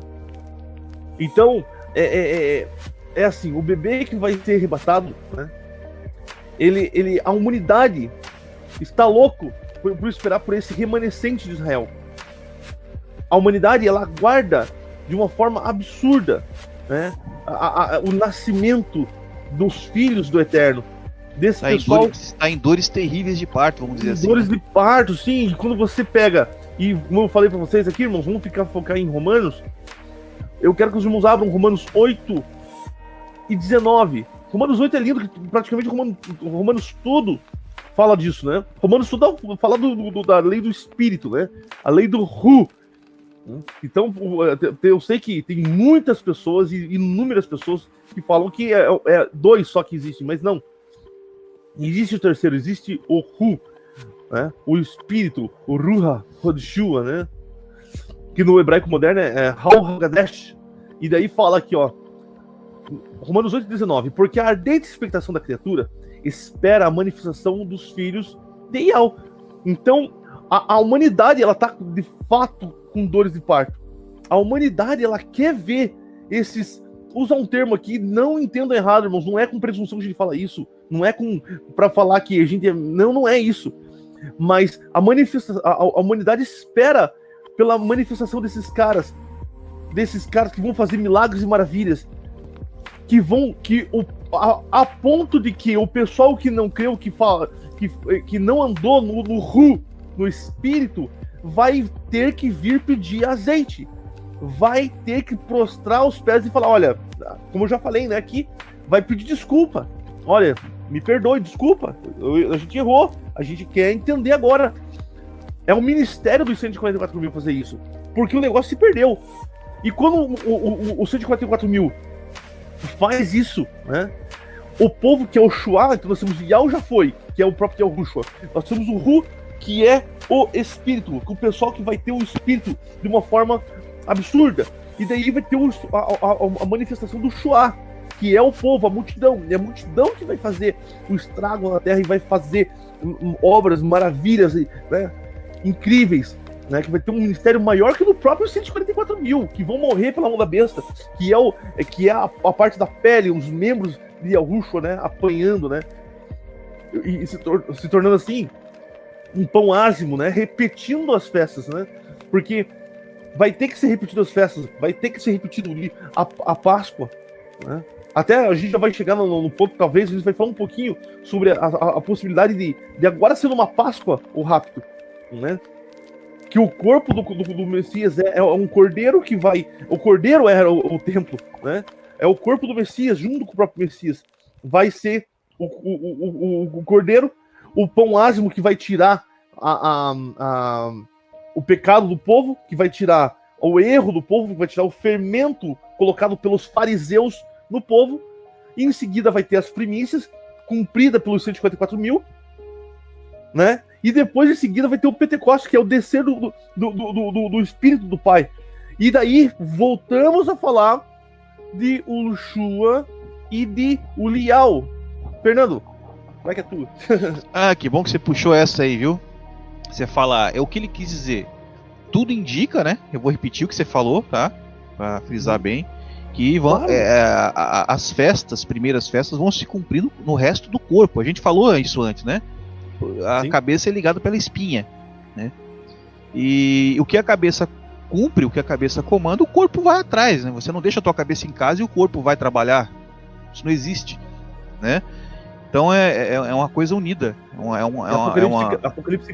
Apocalipse 14 fala que esse pessoal segue o Messias, segue a cabeça aonde quer que ele vá. Boa, muito boa essa, hein? Essa agora você imitou, é isso aí. Seguem o cordeiro para onde quer que ele vá. Isso é característica de quem? De quem mesmo, irmão? No corpo. Do corpo, que são os 144 mil, que são as Sim. primícias, né? Você vê.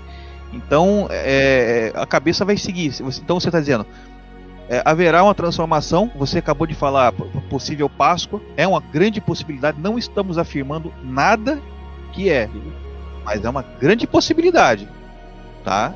Tudo indica o grande perigo de ser, né? E por causa dos cálculos que a gente tem dos tempos, a gente sabe que a gente está no ano, partindo por ano 73, desde da fundação do sinal, do primeiro sinal da formação da nação em um dia, né? Nós vamos falar depois.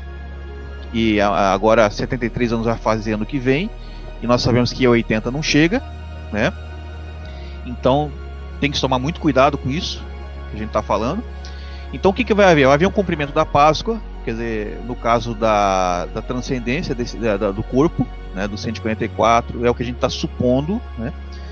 Vai haver digamos assim, eles vão cumprir o pão ázimo, pois aí eles são o próprio pão ázimo, eles estão com a mensagem do entendimento pura, sem fermento, né, baseado somente no entendimento mesmo das coisas do eterno, da sua criação, da mensagem que ele deixou gravada na sua escritura, que é a criação, como eu falei no vídeo, na parte 1 do vídeo do nome. Aí cumprindo primícias também, porque daí eles se tornam as primícias, a gente falou um monte já aqui, 144 mil que foram comprados como primícias e tal, selados com o nome, né? Então é tudo amarrado. E o que vai acontecer? Eles vão deixar o que para essa turma? O Pentecostes, vão deixar a mensagem. Vai ter um segundo Pentecostes para essa turma do trigo. E isso é uma linha que está gravada na lei de Moisés, na Merrucha. Você vê a cevada, você vê trigo, você vê uva. Existe uma sequência, e como o Eric bem citou aí, aquilo que fala cada um por sua ordem, como o Shaul falou, né? Sendo as primícias, né? E depois o restante. Então é uma coisa que está gravada na criação. E aí você tinha citado a questão de Ushua e Ulial, né? No caso, Ulial e Ushua, que no caso é Elias e Eliseu. Isso está tudo prefigurado ali, irmão. Está tudo ali. O que você vê? Você vê Ulial, né, sendo o primeiro chamado, ele veio, tá? E Ulial, depois ele chama o Ushua para acompanhar ele, sabe? Dentro dessa questão. E eu falei no vídeo da questão da prefiguração que tem do nome nessa passagem, porque você tem em Ulial você tem Ial, em Ushua você tem Shua, e naquilo que Ushua, que no caso é a multidão pediu para Ulial o que? Porção dobrada do entendimento. Você veja, irmão, que essa como você falou que lá em cima, que o ministério do Shua vai ser tão grande quanto os 144, por quê? Porque eles vão receber porção dobrada. Aqueles que ficarem para trás, olha que coisa linda. O que aconteceu com Ulial? Ele foi o quê? Arrebatado. Ele foi arrebatado e levou o entendimento com ele, mas deixou com o Ushua do que ele tinha, deixou 2 vezes. Claro, ele levou o entendimento. Mas o que prefigurou ele passar o entendimento para Ushua, Eliseu? Ele jogou a capa dele. Bom, nesse ponto eu queria fazer um acréscimo aqui interessante, porque a gente vê que a capa foi jogada, né? Foi a capa que Ulial jogou a Ushua. E é interessante a gente reparar que justamente na primeira colheita, que seria a colheita da cevada, junto ocorre também a colheita do linho. E a gente vê várias referências ao linho nas escrituras como sendo um material, uma matéria-prima da confecção das roupas dos justos, né? O linho branco finíssimo. Então ali a gente vê também que o linho ele representa justamente essa capa que vai te cobrir a nudez, né? A nudez babilônica, com a perfeição do entendimento. É mais uma coisa interessante também que se tem referência, que o Eterno deixou gravado nas colheitas do seu povo, né? Ele jogou a capa dele, entendeu?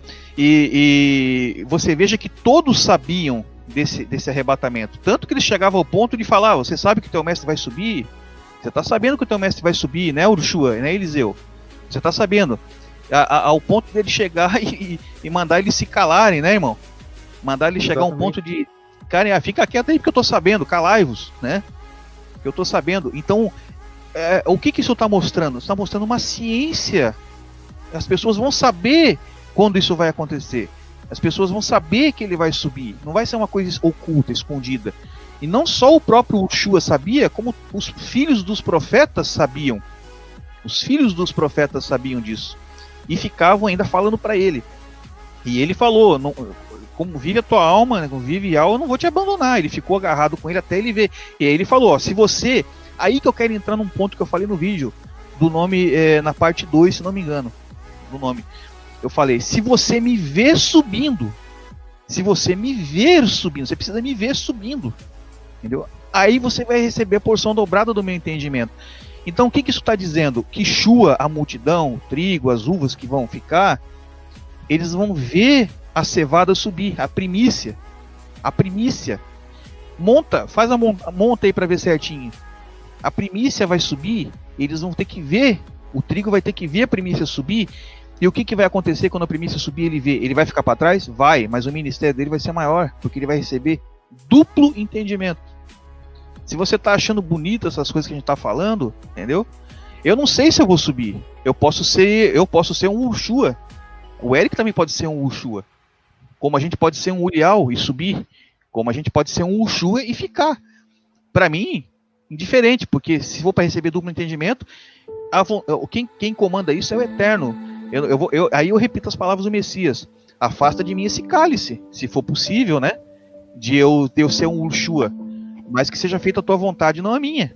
Eu falo isso por mim, eu tô falando isso para mim mesmo, tá?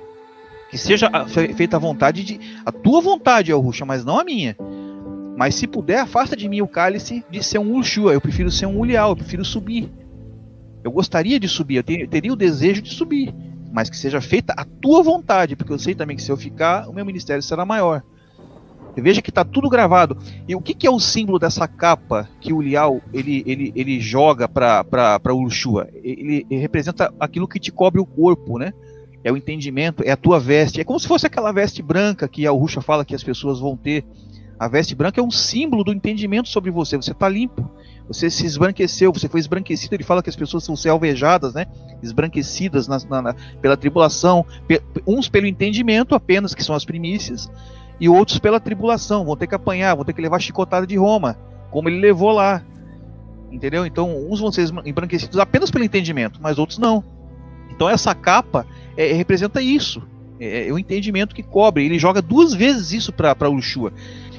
Para finalizar essa parte, outro adendo que eu gostaria de colocar, que não foi comentado até aqui nesse ponto da conversa, mas ainda dá para acrescentar, é o fato de que assim como o Yahushua, como o Tzodok, Melquisedeque, assim como o Mehushua, Moisés, no monte 40 dias, por incrível que pareça, o Ulial também andou 40 dias, né, antes de ser arrebatado. Elias então andou 40 dias para depois subir. Mais uma coisa que reforça essa questão dos 40 dias, né? E você vê comprovado isso no quê? Por exemplo, quando Adam ele pecou no jardim, foi feita uma cobertura, que depois foi feita para ele, né? Com pele de cordeiro, simbolizando o próprio Messias, cobrindo a nudez dele, né? É um símbolo, né? A pele do cordeiro cobriu a nudez.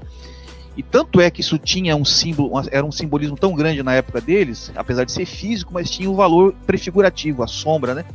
Você veja que aquilo ali, Cush tentou usurpar, roubar dele, né? Ele foi roubado, inclusive essa capa foi roubada de Adão. Aí os filhos de Cush, que depois geraram Nimrod, a Babilônia, né? No caso, Nimrod era descendente de Cush. Eles roubaram, Nimrod roubou aquilo para eles, ele vestiu essa capa e ele se tornou poderoso por causa dela. Você veja que é exatamente o que acontece. Por que Nimrod prefigura isso? Porque Nimrod ele era rei da Babilônia, da primeira Babilônia, que depois no mesmo lugar surgiu a Babilônia de Nabucodonosor. E hoje a Babilônia é Roma. E Roma faz exatamente isso. Roma roubou a capa do cordeiro. Eles roubaram a capa do cordeiro e vestiram. E você olha para eles, parece que eles estão cobertos com a capa do cordeiro, mas eles não estão, eles são lobo em pele de cordeiro. Eles roubaram aquela capa para eles. E o próprio Yahushua confirma isso na parábola dos lavradores iníquos. Porque qual é o sentido da parábola dos lavradores iníquos? O sentido é que aquele que me matar é aquele que vai roubar a minha herança. Porque quem matou ele foi os romanos. E os romanos hoje roubaram a herança dele, se vestiram a capa. Nimrod, eles são Nimrod, o rei da Babilônia é Nimrod. Ele vestiu a capa do cordeiro. E você vai ver a mesma coisa isso acontecer de novo, numa instância, não de reino, mas de rei, quando a besta fizer isso. Porque você vai olhar para a besta e vai parecer ser um cordeiro, porque vai vir na figura de um papa que vai ressuscitar, que é o Papa João Paulo II, que para todos é um cordeiro. Mas lá dentro você vai ter um lobo, vestido com a capa de Adão. Com a capa, como Nimrod fez na Babilônia, é a mesma prefiguração, sabe? Então você veja que a sombra, a prefiguração de Ulial e Ushua é a coisa mais espetacular. É uma das prefigurações que eu acho assim, claro, a do rei Melquisedeque é linda também, né? Que ele também sobe, né? E ele sobe como sobe o corpo completo, né? O corpo do sacerdote com cabeça e corpo, como sacerdote indo e depois voltando para estabelecer um reino. Mas ela tem mais detalhes, né? Você vê que tem o detalhe dele lançando o entendimento para o povo. Ele jogando aquilo para baixo. Isso é a coisa mais linda que tem, né, irmão? Eu até já falei demais aqui, sabe? Mas é mais ou menos isso que você estava querendo falar para a turma, né? É mais ou menos isso aí, né? Não, perfeitamente, irmão. E engraçado, né? Que você falou sobre ver subir, né? Vamos lembrar, porque é o seguinte, a gente fez a grande parte desse trabalho no dia 1º e hoje é dia 2 de janeiro pela manhã, a gente já tá continuando de novo. Tá certo? Então por isso que talvez se a gente repetir alguma coisa aqui, irmãos, é para enriquecimento, é porque era para ser assim. Tá entendendo? A gente não tá aqui, como a gente já falou aos irmãos, a gente prefere morrer do que vir aqui mostrar para se aparecer ou para alguma coisa. Pelo contrário, a gente não dá nem mostrando a cara para isso, né? Então, se a gente tá repetindo, é porque tinha que ser repetido para os irmãos poderem lembrar, para não esquecer do que isso se trata. O irmão Fernando, ele cita sobre ver subir, né? Engraçado. Como é que foi com o Enoque? O pessoal viu o Enoque subir. O pessoal seguiu o Enoque. Isso os irmãos podem conferir em Jazar. Ele foi atrás de Enoque até o último, até o talo. Até não poder mais. O pessoal foi atrás de Enoque. Enoque, não fiquem para trás, eu não quero que vocês me sigam. Não, nós vamos atrás de você. Daí você pega o Lushua seguindo Lial. Os filhos dos profetas falam: olha, o teu senhor, né? A palavra senhor é como se fosse mestre, patrão, tem vários sentidos. Não fique nessa mudinha só de Baal, tá bom, amados? Quando se refere ao eterno, daí não dá certo, de fato. Mas entendam sim, por isso que tá escrito lá desse jeito, né? Mas o teu senhor, o teu mestre, o teu patrão, ele vai ser tomado por cima da tua cabeça. E o Shua, como o Fernando já falou aqui, né? Disso eu bem sei. Fiquem quietos, não fiquem falando, porque era ruim pra ele ter que ouvir isso. E quando ele chega ali, né, e ele pede, olha, eu quero... e o Shua, ele fala, fica aqui, não me siga. Não, viva o eterno, viva a tua alma, eu não vou te deixar, eu vou atrás de você. E nessa a gente pode entender que ele viu de fato o Lushua subir, por ele não ter desistido de Ulial, ele viu o Lial subindo. E o Lial dá a capa. E daí que a gente retoma a Menorá. A capa é a coluna entre a terra e o céu, o espírito. A capa é o espírito. É o próprio Ar. O Fernando falou que é a roupa que nos cobre, mas é o espírito antes de mais nada. É o Ru. Daí o Fernando comentou no vídeo anterior, no vídeo sobre o nome, não é nem no vídeo anterior, no vídeo sobre o nome 2, falando do Ru, que nós temos Ulial. Tira a palavra Ul e fica só Ial. Nós temos a palavra Ulshua, que é a salvação, água, né? Multidões, o Eterno salva, o Supremo salva. Tira a palavra Ul e fica Yalshua. Mas você não pode mutilar esse nome. Precisa ser 3. Porque, como já foi comentado aqui nesse trabalho, é tudo 3 em 1. Todas as características que nós encontramos das leis da natureza, você encontra também no Deus das Escrituras. Porque Ele é o autor das leis. E Ele colocou nas leis algumas das suas características. E Ele colocou nas leis algumas das suas características. E Ele colocou nas leis algumas das suas características. Das suas características. Das suas características. Que interessante. Nunca tinha ouvido isso. Não somente isso, as pessoas vivem perguntando, falando assim, mas todas as religiões por aí dizem que o Deus delas é que teria criado o universo, a vida e tudo mais. Eu falo, isso não é possível. Porque é muito fácil provar quem é o Criador. Por exemplo, vamos analisar a natureza de uma forma geral, tá? Tempo, passado, presente e futuro, 3 em 1. Espaço, largura, altura, profundidade, 3 em 1. Base da matéria, que são os átomos, prótons, nêutrons e elétrons, 3 em 1. Base dos prótons e dos nêutrons, 3 quarks em cada um deles. Estados básicos da matéria, sólido, líquido e gasoso. Quem estuda música tem melodia, harmonia e ritmo. Você encontra 3 em 1 em todo lugar. Da onde vem a ideia de 3 em 1? Credo, doutor, tá me assustando. Não é fascinante? Porque o Deus das Escrituras, o Criador verdadeiro, deixou a sua assinatura na criação. A criação é 3 em 1, assim como Ele é 3 em 1. Não tem como escapar. É tudo 3 em 1. Por que isso ia ser diferente? Nós temos, então, a capa sendo o próprio Hu. Nós temos Yal indo ao céu. Nós temos o Hu e nós temos o Shua, Yal Hu Shua. Então, para você ver que o próprio nome do Eterno estava embutido nessa alegoria de Ulial e de Ulshua. Posso fazer um adendo bem forte, irmão? O que Ulshua, Eliseu, pediu para Ulial? Ele implorou para Ulial. Porção dobrada do entendimento. O que as virgens pediram loucas pediram para as virgens sábias?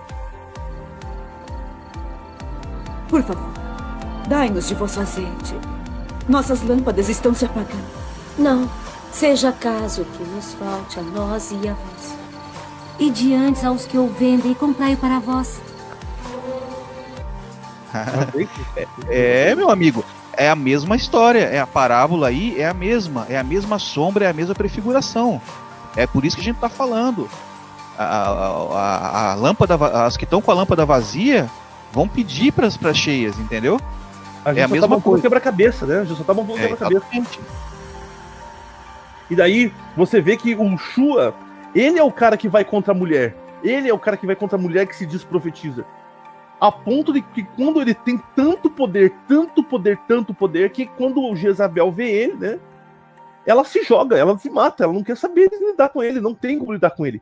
Então você vê que a palavra Shua, não esqueçam, é povo, é multidão, é os que vão ficar, tá certo? E o que é lindo sobre o Shua, né? O que é lindo sobre o Shua é que ele converte até os pagãos. Você vê a história de Shua, ele fazendo o ministério da água, que vem o Naamã, ele desce da Síria, ele é um cara, um gentil completo, ele é um cara, um pagão, um cara que... Não, mas esse pessoal, lá eu sei que tem um cara chamado Shua, e esse cara, ele tem o poder do próprio Eterno, ele tem o poder do próprio Yahu, do ser do Espírito, né, de Yahu, e ele desce lá, né, ele desce lá, e olha, eu quero falar com você, o Shua nem vai ver ele, nem dá as caras, ele fala, se banha 7 vezes na palavra Shua, que é salvação, que é o rio, que é água, se banha lá, que vai dar tudo certo. Ah, não, mas lá na Síria tem águas limpas, águas que você acha que é limpa, mas não necessariamente é. Dele, não, tem que ser nesse rio, eu tô mandando filho e papo, quer, não quer, vai embora. Naamã abaixa a cabeça, vai lá, se banha 7 vezes, e ele sai, e a pele dele está mais limpa do que um bebê, assim diz as escrituras. Assim tá em 2 Reis. E nessa uma, que é fantástico, é nessa uma que é glorioso, que ele volta a agradecer, ele vem tentar dar dinheiro, coisas desse mundo, né? Para o Shua, não quero. Muito obrigado, volta para tua terra.